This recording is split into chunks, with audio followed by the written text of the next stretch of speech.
I'd like to welcome you at this time to session number 18. And I will say to you at this time also, we've been talking about God and how He is in our lives and is not.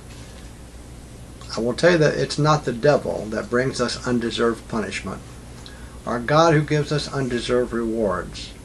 In almost every instance, because of the law set up by God, that law is, as you sow, so shall you reap.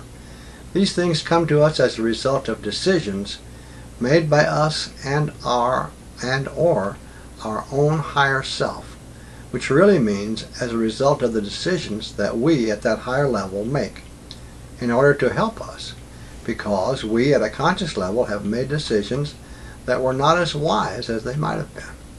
The higher self therefore knows that we need to learn some of the specific lessons of this life, lessons that are associated with those unwise decisions. These sometimes difficult lessons the higher self knows that we need in order to help us make a wiser decision at some future time when we might be faced with the same or a similar situation. This is the reason we choose to come here, incarnation after incarnation, until we have mastered or learned properly all the needed lessons that this life has to offer. We can then go on to higher things. If there are instances when lessons need to be learned because of our negative acts, thoughts, etc. from the past, then God may allow Satan or other negative forces to act as His, meaning God's, agents to deliver the negative karmic lesson. But this only happens with God's permission, or with the permission of the higher positive forces who also act as God's agents, but for positive ends. And it all only happens at a time and in a manner often decided upon by your own higher self. The same is true for many of the tests and trials that some, those who give their lives to God, must endure along the way, as did the hero of this book, The Pilgrim's Progress. In the end, however, the reward is truly great, as you find as you read the book, when you read the book. These sacrifices, tests, and trials are much of the substance of what the hero of the book experiences and endures in this wonderful story, The Pilgrim's Progress. Although the story was written by John Bunyan many hundreds of years ago, the principles involved are timeless, and the story is one from which we can all derive great benefit. In addition, if you're fortunate enough to read an edition that includes Part 2, then you'll have the opportunity to experience the warm glow that comes when you find that some of those who did not at first see the wisdom of his decision to leave his home and family have now followed him to the final reward, as his wife and children arrive and join him there. Their arrival at that final beautiful destination, like his, is symbolic of the attainment of Christhood. This book is highly recommended to the seeker.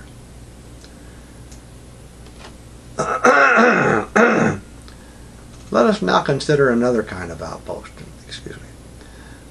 a series or group of disciplines of study, beginning with the discipline of alchemy. In addition to books, films, and other such sources that seekers have used as guideposts over the years to help them along the way, there are also certain somewhat structured disciplines of study that have been established through time as means of teaching ancient truths to those who are sufficiently interested and prepared to receive them. We will discuss here three such disciplines: alchemy, the Kabbalah, and the Tarot. Alchemy is generally considered to be the act or process of changing a base metal, such as lead, into gold. Reference books, if they mention alchemy at all, usually associate it with individuals who had what was considered to be a ridiculous notion that it was possible to turn lead into gold. It is sometimes further inferred that they did eccentric experiments with chemicals and metals, and that their writings, at best, were incomprehensibly vague and seemed to be even less sensible than their ideas about being able to turn base metals, such as lead, into gold. Excuse me.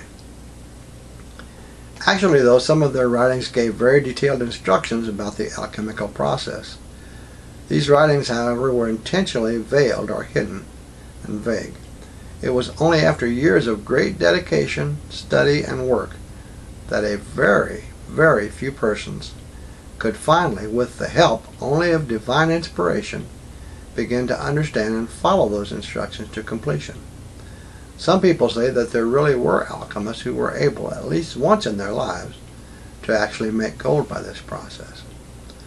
The highest aspect of the chemical or the alchemical process, however, has to do with much more than changing one base metal into another, a higher metal. The alchemical process, and even the instructions to be followed for its successful completion, have a duality of meaning. This duality comes from the fact that in addition to alchemy being the means by which base metal could be changed into gold, it is also, in a higher form, a means of allowing the alchemist to change the base person, himself or oneself, into, quote, gold, unquote, a more highly evolved form of spirituality within oneself. This higher aspect of the duality is sometimes called spiritual alchemy as opposed to physical alchemy, and it more accurately defines what true alchemy is really all about, rather than involving only the turning of lead or another base metal into gold. This higher or transcendental alchemy, as it is also called, is the process of a person spending many years, perhaps even a lifetime or more, working to raise the self to its highest possible spiritual potential for that incarnation. Many of those who practice physical alchemy also follow the parallel yet higher path of transcendental or spiritual alchemy.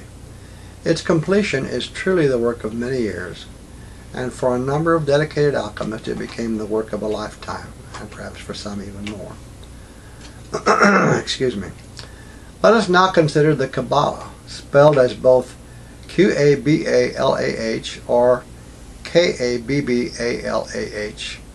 And it's another means by which the ancient principles may be studied, meditated upon, and perhaps to some degree, with guidance from higher existence, even understood at a conscious level. The study of the Kabbalah is to be considered as a very serious approach to these principles. It looks at origins, and by that I mean that it looks at that, meaning God, from which all has come, and perhaps that to which we all strive, at one level or another, to return.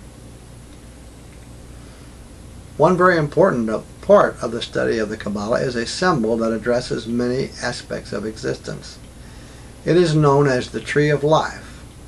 You can examine various renderings of the Tree of Life by using the internet sources for those images, and I encourage you to print a copy of the tree to have with you when you watch this video, to aid in your understanding of the description that will be given here. The tree is normally depicted in pictorial form, as indicated previously. Above the tree there are often shown three emanations, for the lack of a better word. They're actually depicted as nothing more than three nested curved lines above a sephirah called Kether, which is the first sephirah or circle at the top of the tree, with each having an arc at the top, each of the emanations, and with each arc curving downward to the sides just above Kether. They deal with the concept of limitless light coming from no thing, and even though they are not always included in the depictions of the tree, and will not be discussed further in this series, they have been described here because of their importance.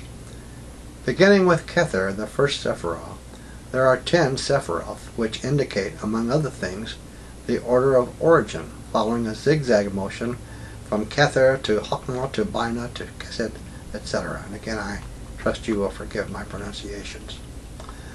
The Tree of Life, as generally depicted, is traditional, with the sephiroth beginning with Binah representing the planets known to the creators of the Kabbalah at that time, or the creator of the Kabbalah at that time, and including the sun and moon. You can see a traditional depiction of the tree in color plate 9 of the book The Seven Rays of the QBL by the gentleman who called himself Frater Albertus.